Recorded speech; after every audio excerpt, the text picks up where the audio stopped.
यह एक ऐसी दुनिया है जहाँ पैसों की कोई वैल्यू नहीं, यहाँ टाइम ही सब कुछ है। यहाँ अगर आपको कोई चीज खरीदनी है तो आपको उस चीज के बदले अपनी जिंदगी का कुछ टाइम देना पड़ेगा, तब जाकर आप उस चीज को खरीद पाएंगे। लेकिन इस दुनिया में एक अच्छी जिंदगी गुजारने के लिए आपके पास टाइम का होना भी जरूरी है, क्योंकि यहाँ जब किसी इंसान की एज 25 साल तक पहुँच जाती है तो उस इंसान के हाथ पर 1 साल का टाइम स्टार्ट हो जाता है। जिस पल काउंटडाउन 0 हुआ उसी पल वह इंसान खत्म। अमीरों के पास इतना टाइम था कि वह 1000 साल की जिंदगी भी जी सकते थे। अमीरों ने खुद के लिए एक अलग दुनिया बना ली थी जहां वो लोग एक सुकून भरी जिंदगी गुजार रहे थे, लेकिन वहीं दूसरी तरफ गेटो सिटी में रहने वाले गरीब लोग दिन रात मेहनत करके खुद के लिए टाइम कमाते थे, नहीं तो उनकी जिंदगी खत्म हो जाएगी। इन्हीं गरीबों की बस्ती में विल नाम का एक लड़का रहता था जिसकी घड़ी में सिर्फ 23 घंटे ही बचे थे। विल अपनी मॉम के साथ रहता था। अब क्योंकि 25 साल के बाद उम्र रुक जाती है, इसीलिए उसकी माँ 50 साल की होकर भी बहुत जवान दिख रही थी। आज विल की माँ का 50वां जन्मदिन था। विल अपनी मॉम का बर्थडे सेलिब्रेट करने के लिए पिछली रात ओवर टाइम करके एक शैंपेन की बोतल लाया था। यह देखकर विल की मॉम बहुत खुश हो जाती है और वो विल से कहती है कि मैं अपने पोतों को देखना चाहती हूँ, तुम किसी लड़की को डेट क्यों नहीं करते? जिस पर विल जवाब देता है कि इन सब चीजों के लिए टाइम किसके पास है। विल की मॉम ने उससे कहा कि इलेक्ट्रिसिटी बिल और बैंक से लिया हुआ लोन कल की डेट तक मुझे क्लियर करना होगा, नहीं तो हमें फाइन पड़ सकता है। इसीलिए अब मैं जा रही हूँ और कल रात तक सभी बिल्स और बैंक के लोन्स जमा करवा कर वापस आऊंगी। उसने कहा कि मेरे पास सिर्फ 3 दिन का टाइम है। इलेक्ट्रिसिटी बिल और बैंक का लोन चुकाने में मेरे पास लगभग सारा टाइम खर्च हो जाएगा, इसीलिए कल शाम को तुम जरूर बस स्टॉप पर मेरा इंतजार करना, ताकि मेरा सारा टाइम खत्म होने से पहले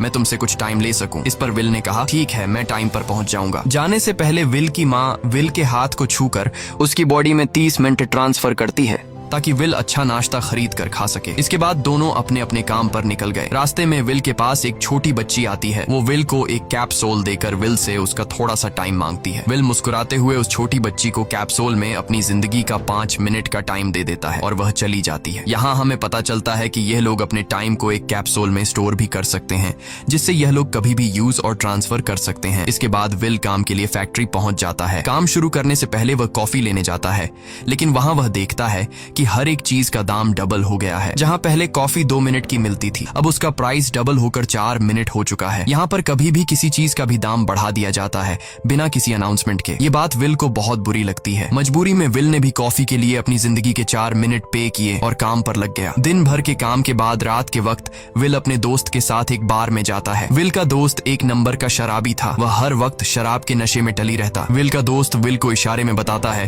कि वह आदमी सबको फ्री में दारू पिला रहा है और उसके पास बहुत ज्यादा टाइम है। ये सुनकर विल ने जब उस आदमी की तरफ देखा तो उसे चारों तरफ से लड़कियों ने घेरा हुआ था। विल की जब उस आदमी की घड़ी पर नजर गई तो उस आदमी के पास 116 साल का टाइम था। ये देखकर विल समझ जाता है कि यह आदमी ग्रीनिच सिटी से है, क्योंकि गेटो सिटी में लोगों के पास ज्यादा से ज्यादा 2 दिन का टाइम होता है। विल उस आदमी के पास आया और उसे वार्न करने लगा कि यहाँ पर तुम्हें नहीं होना चाहिए था। यहाँ चोरों का खतरा है, ये लोग तुम्हें मारकर तुम्हारा टाइम चुरा लेंगे, इसलिए जल्दी से यहाँ से निकल जाओ। लेकिन वो आदमी विल की बातों को सीरियस नहीं लेता और उसे इग्नोर करके ड्रिंक करने लग जाता है। तभी उस बार में फोर्टिस नाम का एक गैंगस्टर अपने ग्रुप के साथ आया, जिसे देखकर सारे लोग बाहर निकल भागे। दरअसल यह शहर के सबसे बड़े गुंडे हैं जो लोगों से जबरदस्ती टाइम चुराते हैं। विल का दोस्त विल को पकड़कर ले जाने लगा, लेकिन विल ने जाने से इनकार कर दिया और वहां एक कोने में छिपकर सब कुछ देखने लगा। फोर्टिस उस अमीर आदमी से उसका सारा टाइम लूटने आया था। फोर्टिस उस अमीर आदमी को चैलेंज करता है कि चलो पंजा लड़ाते हैं और जो हारेगा वह अपना सारा टाइम जीतने वाले को दे देगा। ये टाइम फाइट आर्म रेसलिंग की तरह थी, जिसमें 2 लोगों को एक दूसरे की कलाई पकड़नी होती थी। जिस भी इंसान की कलाई नीचे होती थी उसका टाइम घटने लगता था और वो टाइम उस आदमी के हाथ में ट्रांसफर होने लगता था जिसकी कलाई ऊपर होती थी। इस तरह जीतने वाला इंसान सारा टाइम उस दूसरे आदमी से अपनी बॉडी में स्टोर करके उसे मार देता।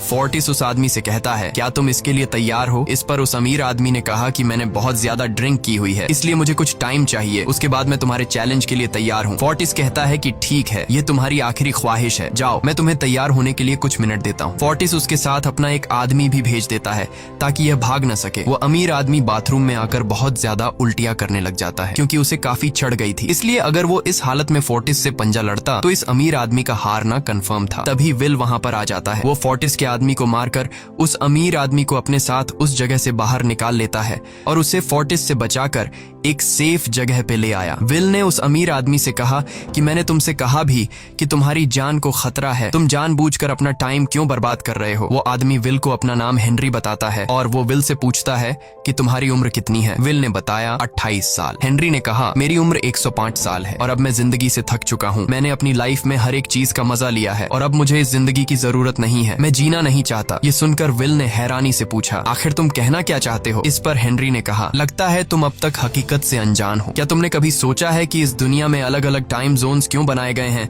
आखिर क्यों तुम्हारे टाइम जोन गेटो में किसी भी वक्त चीजों के दाम और टैक्स बढ़ा दिए जाते हैं? दरअसल महंगाई जानबूझकर बढ़ा दी जाती है ताकि गरीब लोग मरते रहें और उनकी मौत का फायदा ग्रीनविच टाइम जोन के अमीर लोगों को होता रहे। असल में ये सारा सिस्टम उन्हीं का बनाया हुआ है। जरा सोचो, वहाँ ग्रीनविच टाइम जोन में लोगों के पास जीने के लिए हजारों साल हैं, लेकिन यहाँ गेटो में तुम लोग हर रोज जीने के लिए मेहनत मजदूरी करते हो। ऐसा इसलिए है क्योंकि उन्होंने तुम्हें यह करने के लिए मजबूर किया है। वो लोग तुम लोगों को ज्यादा टाइम देना ही नहीं चाहते ताकि तुम लोग मजबूरी में उनके लिए काम करते रहो। वो लोग महंगाई बढ़ाकर तुम्हें ज्यादा से ज्यादा टाइम खर्च करने पर मजबूर करते हैं ताकि तुम्हारे टाइम से वो हमेशा की जिंदगी जी सकें। उन्होंने अपनी जिंदगी का हर एक दिन गरीबों की मौत से इकट्ठा किया है और मैं ऐसी जिंदगी बिल्कुल भी नहीं जीना चाहता जो किसी गरीब मजबूर इंसान की मौत से मिली हो। ये सब सुनकर विल समझ गया कि हेनरी बहुत ही नेक दिल इंसान है। हेनरी ने विल से आगे पूछा अगर तुम्हारे पास मेरे जितना टाइम होता तो तुम क्या करते? विल ने मुस्कुराकर कहा कि सबसे पहले मैं बार बार टाइम को देखना छोड़ देता, क्योंकि उस वक्त भी विल के पास सिर्फ 18 घंटे होते हैं। वो सोने से पहले, सोने के बाद, खाना खाते टाइम हर वक्त अपनी घड़ी देखता रहता है क्योंकि मुझे डर लगता है कि कहीं मेरा टाइम खत्म न हो जाए और मैं मर न जाऊं। विल कहता है कि मेरी मॉम घर संभालने के लिए बहुत ज्यादा मेहनत करती है। अगर मेरे पास तुम्हारी तरह इतना ज्यादा टाइम होता तो मैं अपनी मॉम के लिए ग्रीनविच सिटी में एक अच्छा घर खरीदता और हम दोनों वहाँ पर खुशी से जिंदगी गुजारते। इसके बाद विल ने हेनरी से कहा आज रात हमें यहीं रुकना होगा, सुबह तक खतरा टल जाएगा, तब तुम वापस अपने घर लौट जाना। इसके बाद ये दोनों सो जाते हैं। सुबह उठकर हेनरी देखता है कि विल अभी भी सो रहा है। वो विल के पास आता है और उसके पास जितना भी टाइम होता है वो सारा का सारा विल को ट्रांसफर कर देता है और अपने पास कुछ ही मिनट बचाकर एक ब्रिज के ऊपर जाकर बैठ जाता है। विल जब नींद से जागा तो उसने देखा कि हेनरी वहां से जा चुका है।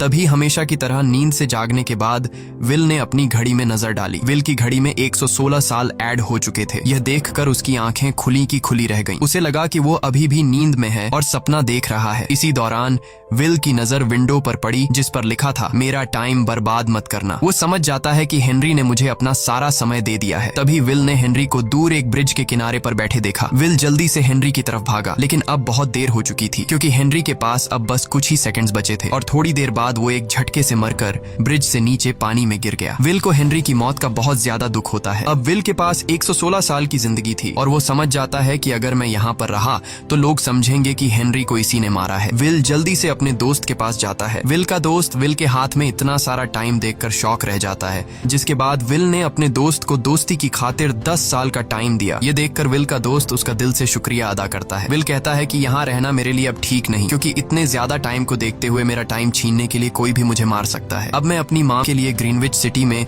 एक अच्छा सा घर खरीद सकता हूँ और वहाँ पर एक सेफ लाइफ गुजारूंगा। जिसके बाद विल अपने दोस्त को गुड बाय कहकर वहाँ से निकल जाता है और सीधा उस बस स्टॉप पर जाकर मॉम का इंतजार करने लगता है, जहाँ 2 दिन पहले उसकी मॉम ने उससे कहा था कि मैं इलेक्ट्रिसिटी का बिल और बैंक का लोन चुकाकर इस बस स्टॉप पर पहुंचूंगी। दूसरी तरफ विल की मॉम सारे लोन और बिल्स भरने के बाद घर लौटने के लिए बस में चढ़ी, पर तभी उसे पता लगा कि एक ही दिन में बस की टिकट के दाम डबल हो गए थे। पहले जहां टिकट 1 घंटे में आती थी वहीं अब प्राइस 2 घंटे हो गया था। ये देखकर विल की मॉम बहुत ज्यादा परेशान हो जाती है क्योंकि विल की मॉम के पास सिर्फ 1.5 घंटा बचा था। विल की मॉम बस ड्राइवर से रिक्वेस्ट करती है कि अगले स्टॉप पर मेरा बेटा उसे बाकी का टाइम दे देगा, लेकिन बस ड्राइवर ने साफ इनकार कर दिया और कहा कि अगर टाइम नहीं है तो फिर पैदल चली जाओ। लेकिन विल की मॉम को पता था कि अगला बस स्टॉप बहुत दूर है, अगर वह पैदल भी जाती है तो उसे पहुंचने में 2 घंटे लगेंगे। उस वक्त बस में ढेर सारे पैसेंजर्स सवार थे। विल की मॉम ने उनसे भी रिक्वेस्ट की पर किसी ने भी उनकी मदद नहीं की। इतने में ही बस वहां से निकल गई। विल की मॉम रेचल के पास ज्यादा टाइम नहीं बचा था, इसलिए वह दौड़ती हुई पैदल घर की तरफ भागने लगी। दूसरी तरफ विल अपनी मॉम के लिए फूलों का गुलदस्ता लिए बस स्टॉप पर उनका इंतजार कर रहा था, क्योंकि आज उसे अपनी मॉम का बर्थडे सेलिब्रेट करना था। बस जब उस स्टॉप पर पहुंची तो कई सारे पैसेंजर्स उतर आए, पर उनमें से विल की मॉम नहीं थी। विल यह देखकर परेशान हो जाता है और उसे समझ आ गया कि जरूर उसकी मॉम मुसीबत में है। वह उसी वक्त अपनी मॉम की तलाश में भागा। उधर रेचल के पास अब कुछ ही मिनट बचे थे। वह रास्ते में आने वाली गाड़ियों और लोगों के घरों का दरवाजा पीट पीट कर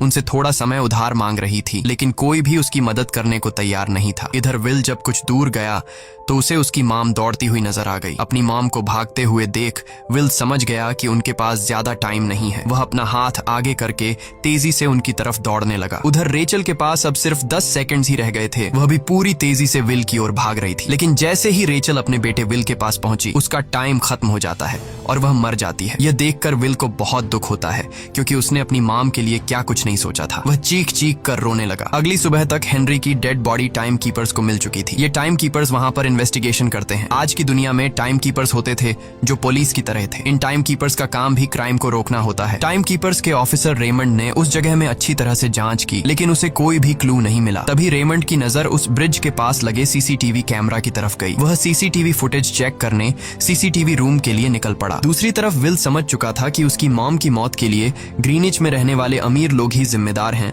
जिन्होंने गेटो शहर के लोगों को एक एक सेकंड का मोहताज बना दिया है। अब विल उनसे बदला लेने ग्रीनिच की तरफ निकल पड़ा और यहाँ से होती है असल कहानी शुरू। ग्रीनविच सिटी में एंटर होने के लिए विल को 1 साल का टाइम खर्च करना पड़ा और ग्रीनिच सिटी जा पहुंचा। वहाँ जब विल ने अमीर लोगों का लाइफस्टाइल देखा तो उसकी आंखें खुली की खुली रह गईं। वहाँ लोगों के पास इतना टाइम था कि वो लोग मरने का नाम तक भूल गए थे। यहाँ पर अमीर लोग के बॉडीगार्ड के पास भी 100 साल से भी ज्यादा का टाइम था। ये देखकर विल गुस्से से लाल हो जाता है, क्योंकि विल जिस शहर से आया था वहाँ पर लोगों के पास सिर्फ 24 घंटे की जिंदगी थी। विल वहाँ एक महंगे होटल में रुकता है। खाना खाते दौरान एक बहुत ही खूबसूरत लड़की विल को देखती है, जैसे उसे विल पसंद आ गया हो। दूसरी तरफ टाइम कीपर रेमंड हेनरी की मौत के वक्त का सीसीटीवी फुटेज चेक कर रहा था। तभी उसे फुटेज में विल दिखाई देता है। हालांकि कैमरा ने हेनरी को ब्रिज से गिरते हुए रिकॉर्ड नहीं किया था, लेकिन उस फुटेज में विल ब्रिज के पास खड़ा नजर आ रहा था, जिससे रेमंड को विल पर शक होने लगा। इसलिए रेमंड ने अपनी टीम को विल के बारे में जानकारी इकट्ठा करने को कहा। रिसर्च के दौरान टाइम कीपर्स को यह बात पता चल जाती है कि विल नाम का एक आदमी बहुत सारा टाइम खर्च करके ग्रीनविच सिटी में एंटर हो गया है, जिससे रेमंड को यह बात कंफर्म हो जाती है कि विल ने ही हेनरी को मारा है। रेमंड उसी वक्त अपनी टीम के साथ ग्रीनविच शहर की ओर रवाना हो गया। दूसरी ओर ग्रीनविच शहर में विल एक कैसीनो में आया, जहाँ कुछ अमीर लोग पोकर खेल रहे थे। विल भी उनके साथ बैठ जाता है। एक नए आदमी को देखकर ये लोग उस पर हंसने लगते हैं, लेकिन विल गैम्बलिंग में माहिर था। आज उसके लिए अमीरों से पैसे निकालने का सबसे अच्छा मौका था। विल ने फिलिप नाम के एक रईस आदमी के साथ पोकर की बाजी खेली। फिलिप यहाँ का सबसे रईस इंसान है। उसके पास खुद का एक टाइम बैंक है जो लोगों को लोन पर टाइम देता है। फिलिप के साथ उसकी डॉटर भी बैठी होती है। यह वही लड़की है जो कुछ देर पहले विल को गौर से देख रही थी। गेम जब शुरू हो जाती है तब विल अपनी लाइफ का सारा टाइम दांव पर लगा देता है और अपनी माइंड के बदौलत वो फिलिप से 1100 साल जीत जाता है। यह देखकर फिलिप की बेटी सिल्विया विल से काफी ज्यादा इम्प्रेस हो जाती है। उसने विल को कल रात अपने घर पार्टी पर इनवाइट किया। फिर अगली शाम विल एक नई नवेली कार खरीद कर फिलिप की पार्टी में जा पहुंचा। वहीं पार्टी के दौरान विल और सिल्विया डांस करने लगते हैं और सिल्विया मन ही मन विल को दिल दे बैठी। वो अपनी दिल की बात विल से करने ही वाली थी कि तभी टाइम कीपर रेमंड अपनी टीम के साथ वहां पहुंचता है और विल को पकड़ लेते हैं। विल को खूनी समझकर सिल्विया भी उससे नाराज हो गई। रेमंड ने सबसे पहले विल का सारा टाइम उससे छीन कर सिर्फ 2 घंटे दिए। उसके बाद वो विल को हेनरी के खून के इल्जाम में गिरफ्तार करने लगा। रेमंड विल से पूछता है कि तुमने हेनरी को क्यों मारा। विल उसे कहता है कि मैंने उसे मारा नहीं था, बल्कि वो खुद जीना नहीं चाहता था, इसलिए उसने मुझे 116 साल दी और बाद में उसने खुद की जान ली। लेकिन रेमंड विल की बात पर यकीन नहीं करता। विल समझ जाता है कि रेमंड मुझे हेनरी के झूठे केस में फंसाकर उम्र भर कैद के लिए मुझे जेल में डाल देगा। इसलिए वह मौका देखते ही रेमंड के आदमियों को मारकर खुद को आजाद कर लेता है और उनकी बंदूक लेकर सिल्विया को बंदी बना लिया। सिल्विया को ढाल बनाकर विल उसे साथ लेकर भाग निकला और रेमंड और उसके आदमियों को चकमा देता हुआ वापस गेटो शहर आ पहुंचा। इस दौरान विल के पास टाइम काफी कम बचा था। उसने सिल्विया से कुछ टाइम उधार मांगा, लेकिन सिल्विया ने उसे 1 सेकंड भी देने से इनकार कर दिया, क्योंकि वह भी उसे हेनरी का खूनी समझ रही थी। इसलिए वो और तेजी से गेटो शहर की तरफ कार दौड़ाता है ताकि वहां पहुंचकर किसी से टाइम उधार ले सके। जल्दबाजी में उसका ध्यान आगे सड़क पर बिछी कंटीली तारों पर नहीं पड़ता, जिससे टकराते ही विल की कार ब्रिज से नीचे गिर जाती है। इस एक्सीडेंट में विल और सिल्विया बेहोश हो गए। असल में रास्ते में वह कांटे फोर्टिस और उसकी गैंग ने बिछाए थे। फोर्टिस ने देखा कि सिल्विया के पास 10 साल का टाइम था। वो सिल्विया का सारा टाइम चुरा कर वहां से निकल जाते हैं। इतने में ही विल और सिल्विया को होश आया। सिल्विया ने जब अपने हाथ की तरफ देखा तो वो परेशान हुई, क्योंकि उसके पास सिर्फ सिर्फ 30 मिनट ही बचे थे और विल के पास भी कुछ मिनट ही बचे थे, पर फिर भी उसने सिल्विया को अपने कुछ मिनट दिए, जिससे इन दोनों का टाइम बराबर हो गया। इसके बाद विल सिल्विया को लेकर जल्दी से अपने दोस्त के घर जाता है जिसे उसने 10 साल दिए थे। जब उसके दोस्त की वाइफ ने दरवाजा खोला और उसने विल को देखा तो उसने विल से नाराजगी जताते हुए कहा, तुम्हारे दिए हुए 10 साल ने मेरे हस्बैंड की जान ले ली। उसने सारा टाइम शराब में उड़ा दिया जिससे उसकी मौत हुई। ये सुनकर विल मायूस हो गया, लेकिन अब इन दोनों के पास भी ज्यादा टाइम नहीं था। अगर यह दोनों जल्दी से कुछ नहीं करते तो इनकी भी मौत पक्की थी। तभी विल ने सिल्विया के कानों में ईयरिंग देखी जो हीरे की थी। उसे बेचकर विल और सिल्विया को 2 दिन का टाइम मिल गया। इसके बाद विल सिल्विया को लेकर फोन बूथ पर आया। उसने सिल्विया के पिता फिलिप को कॉल किया और बताया कि उसकी बेटी अब तक सही सलामत है। उस वक्त रेमंड भी फिलिप के पास ही मौजूद था और विल को भी पता था कि रेमंड भी वहाँ मौजूद है। विल ने सिल्विया को छोड़ने के बदले 10,000 साल का टाइम मांगा और वो 10,000 साल टाइम बैंक के जरिए गरीब लोगों में बांटने को कहा और कल सुबह तक का टाइम दिया। हालांकि फिलिप के लिए यह रकम कुछ भी नहीं थी, पर फिलिप किसी भी कीमत पर गरीबों को टाइम नहीं देना चाहता था। इधर विल सिल्विया को अपने घर ले आया जहां पर दोनों सुबह होने का इंतजार कर रहे थे। इसी दौरान सिल्विया ने विल से पूछा कि उसकी फैमिली कहाँ है। इस पर विल ने बताया कि पिछली रात ही टाइम न होने की वजह से मेरी माँ की डेथ हुई। ये सुनकर सिल्विया को बहुत बुरा लगता है और उसे एहसास होता है कि यहाँ गरीब लोग हर पल मौत के डर में जीते हैं। उन्हें एक दिन का टाइम कमाने में कितनी मेहनत करनी पड़ती है। अगली सुबह बैंक खुलते ही विल और सिल्विया खिड़की से बैंक पर नजर रखने लगे, लेकिन बैंक ने गरीबों में टाइम नहीं बांटा। सिल्विया यह देखकर बहुत मायूस हो गई कि टाइम के आगे उसके पिता के लिए अपनी बेटी की भी कोई कीमत नहीं थी। अब सिल्विया को समझ आ गया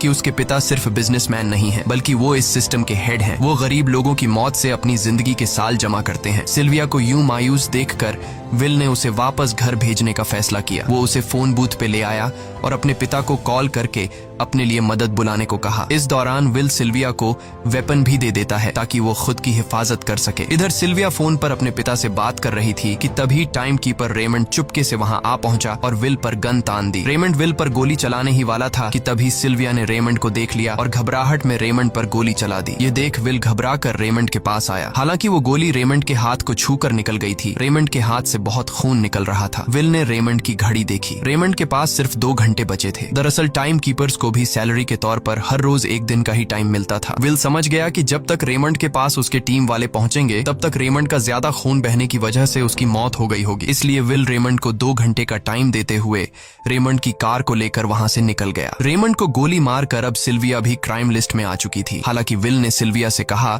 कि वो अभी इन सब से निकल सकती है, लेकिन ग्रीनिच में सिल्विया की जिंदगी पिंजरे में कैद पंछी की तरह थी। उसके पिता फिलिप ने उस पर बहुत सारी पाबंदियां लगा दी थीं, पर यहाँ आकर उसे आजादी का एहसास हो रहा था क्योंकि यहाँ वो अपनी मर्जी की मालिक थी और सिल्विया समझ जाती है कि यहाँ पर लोगों के साथ गलत हो रहा है। अब वह भी गरीबों को उनका हक दिलाने में विल के साथ थी। विल और सिल्विया ने मिलकर अमीरों को लूटना शुरू कर दिया। सिल्विया जो कि ग्रीनिच सिटी के चप्पे चप्पे से वाकिफ थी, इसलिए इन दोनों ने प्लान बनाया कि वो ग्रीनिच सिटी में बैंक से टाइम कैप्सूल चुराएंगे और उनको गरीबों में बांट देंगे। सिल्विया ने सबसे पहले अपने पिता फिलिप के कई सारे बैंक्स में डाका डाला क्योंकि फिलिप ने गरीबों की मौत से वह सारा टाइम इकट्ठा किया था। इन दोनों ने तिजोरी से सभी टाइम कैप्सूल एक बैग में पैक करके वहां से निकल गए और उन्हें गरीबों में बांटने लगे। इतनी बड़ी चोरी करने के बाद अब सरकार भी इन दोनों से तंग आ चुका था, इसीलिए सरकार ने इन दोनों के सर पर 10 साल का टाइम इनाम रख दिया। ये खबर सुनते ही गैंगस्टर फोर्टिस अब इन दोनों को कुत्ते की तरह ढूंढने लगा, लेकिन विल और सिल्विया हर रोज अपना ठिकाना बदलते रहते थे जिससे वो किसी के हाथ नहीं आते थे। यह दोनों एक होटल में छुपे हुए थे। इनके पास टाइम की कमी तो थी नहीं, इसलिए उन्होंने पूरे होटल को ही बुक कर लिया था। फोर्टिस इन दोनों की तलाश में उस होटल के बाहर आ पहुंचा। वहां उसने कुछ लोगों को पकड़कर उनसे विल और सिल्विया के बारे में पूछने लगा, लेकिन उन लोगों पर विल और सिल्विया के बहुत एहसानात थे, इसलिए ये लोग मरने के लिए तो तैयार थे, पर विल और सिल्विया का ठिकाना बताने के लिए तैयार नहीं थे। लेकिन जब फोर्टिस ने उन लोगों पर बहुत ज्यादा जोर जबरदस्ती की तो उनमें से एक बंदा मौत के डर से फोर्टिस को उस होटल के बारे में बता देता है जहां विल और सिल्विया छुपे हुए थे, जिसके बाद फोर्टिस फौरन अपनी गैंग के साथ वहां पर पहुंच जाता है और इन दोनों को पकड़ लेता है। अब विल और सिल्विया का उनसे बच पाना नामुमकिन था। फोर्टिस ने विल को एक टेबल पर बैठा दिया और उसे टाइम फाइट के लिए चैलेंज किया। विल समझ गया कि अगर मैंने चैलेंज से इनकार किया तो फोर्टिस के गैंग वाले लोग मुझे मार देंगे, इसलिए क्यों ना आज इसके साथ पंजा आजमाया जाए। फोर्टिस और विल ने एक दूसरे की कलाई पकड़ ली और मौत का खेल शुरू हुआ। फोर्टिस माहिर खिलाड़ी था। उसने शुरुआत में ही विल का हाथ नीचे कर दिया, जिससे विल का टाइम तेजी से फोर्टिस में ट्रांसफर होने लगा। लेकिन विल बिल्कुल जोर ही नहीं लगा रहा था, जैसे कि वो जानबूझकर हार रहा हो। पर जैसे ही विल के पास अपनी लाइफ के 3 से 4 सेकंड बचे, तभी विल ने अपनी पावर दिखाई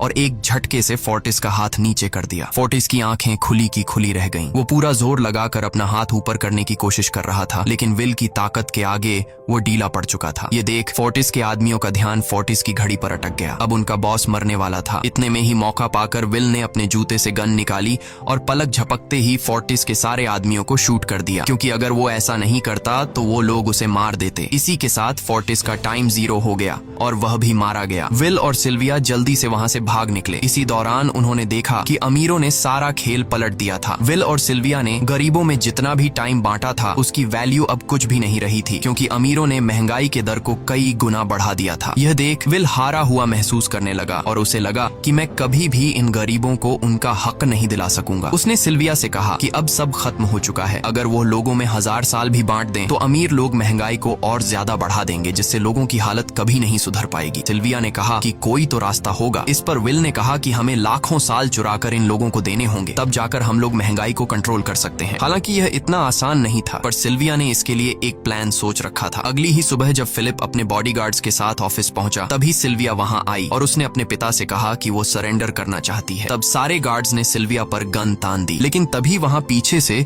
गार्ड के बेस में छिपा विल वहां आ पहुंचा। उसने फिलिप के सर पर गन रखी और उसके जरिए लॉकर का दरवाजा खुलवाया। विल और सिल्विया ने फिलिप के लॉकर से एक टाइम कैप्सूल चुरा लिया, जिसमें 10 लाख साल का टाइम मौजूद था। इस टाइम कैप्सूल का एक साल गरीबों की ही मौत से आया था। विल और सिल्विया वह टाइम कैप्सूल लेकर भाग जाते हैं। इधर रेमंड को जब यह बात पता चली तो वह फौरन विल और सिल्विया के पीछे लग गया। जब रेमंड ने अपने हाथ पर घड़ी को देखा तो उसके पास 1 घंटे से भी कम टाइम बचा हुआ था। वह हेडक्वार्टर कॉल करके कहता है कि मुझे मेरी सैलरी कैप्सूल में भेज दो, मेरे पास टाइम कम है। लेकिन इससे पहले कि वह अपनी बॉडी में कैप्सूल से टाइम ट्रांसफर कर पाता, उसे विल की कार दिख जाती है और वह कैप्सूल से अपनी बॉडी में बिना टाइम ट्रांसफर किए उनके पीछे लग जाता है, क्योंकि अगर वो 10 लाख साल गरीबों को मिल जाते तो गेटो टाइम जोन का हर एक इंसान अमर हो जाता और अमीरों का बनाया पूरा सिस्टम तहस नहस हो जाता। रेमंड ने विल और सिल्विया को पकड़ने के लिए अपनी पूरी जी जान लगा दी, लेकिन वो उन्हें रोक नहीं पाया। विल और सिल्विया रेमंड को चकमा देकर गेटो शहर आ गए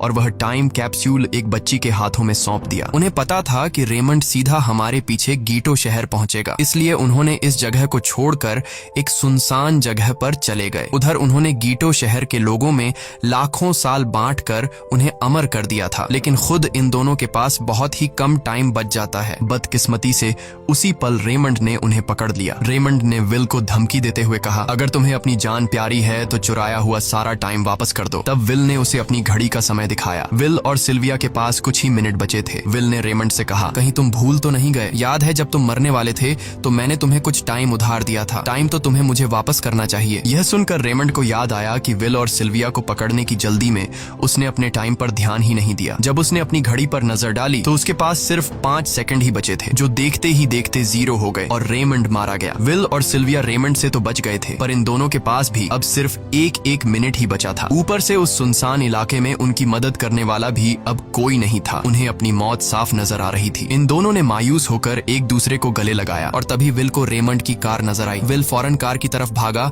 और वहां पहुंचकर उसने रेमंड की सैलरी का टाइम अपनी घड़ी में ट्रांसफर कर दिया। इसके बाद वह सिल्विया को भी टाइम देने उसकी ओर भागने लगा। सिल्विया भी तेजी से विल की ओर दौड़ रही थी। सिल्विया के पास कुछ ही सेकंड्स बचे हुए थे। यह बिल्कुल उसी तरह का पल था जिस तरह से विल ने अपनी मॉम को खोया था। विल ने अपनी मॉम को तो खो दिया था, पर सिल्विया को नहीं खोना चाहता था। विल सिल्विया के बिल्कुल करीब ही था, पर तभी सिल्विया विल की बाहों में गिर पड़ी। लकीली विल ने सही वक्त पर सिल्विया का हाथ थाम लिया था, जिससे उसकी जान बच गई। विल और सिल्विया की बदौलत अब डेटन शहर के सारे लोग अमर हो चुके थे। अब उन्हें एक घंटे कमाने के लिए फैक्ट्रीज में काम करने की जरूरत नहीं थी। वह सभी अपने सपनों को पूरा करने ग्रीनिच शहर की ओर निकल पड़े, जिससे अमीरों का बनाया सारा सिस्टम फेल हो गया। वहीं इसी के साथ यह कहानी खत्म हो जाती है। अगर आपको वीडियो अच्छी लगी हो तो हमारे चैनल को सब्सक्राइब और वीडियो को लाइक जरूर कीजिएगा।